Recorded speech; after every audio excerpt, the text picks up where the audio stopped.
মানে চরিত্রটা এতই খারাপ ছিল যে উনি প্রত্যেকটা প্রায় সন্দেশকালী প্রত্যেকটা মেয়ের মা বোনদের মানে উপরে শারীরিক মানে শ্লীলতাহানি করতেন।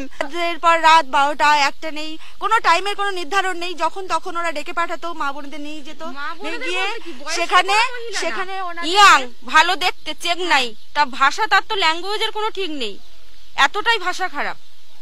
এবং তুলে নিয়ে গিয়ে মনোরঞ্জন করতে হতো, ওনাদের মনোরঞ্জন করতে হতো, ওনাদের মনের মতো করে ওনারা যেভাবে বলবে, নাচতে বললে নাচতে হবে, গাইতে বললে গাইতে হবে, এরকম একটা অবস্থায় দাঁড়িয়ে গেছে। একটা ফার্ম আছে এখানে, তার একটা অফিস আছে, তার মধ্যে রাত 12টা 1টার দিকে সব মেয়েদেরকে নিয়ে এসে ওখানে ফুর্তি করতো। আর প্রতিবাদ করলেই মার, স্বামী সন্তান স্বামীদের তুলে নিয়ে গিয়ে পেটাবে, হাতে সাদা শাড়ি ধরিয়ে দেবো। যদি প্রতিবাদ করে মেয়েরা হয়তো স্বামীদের কাছে কিছু বলতেও পারতো না।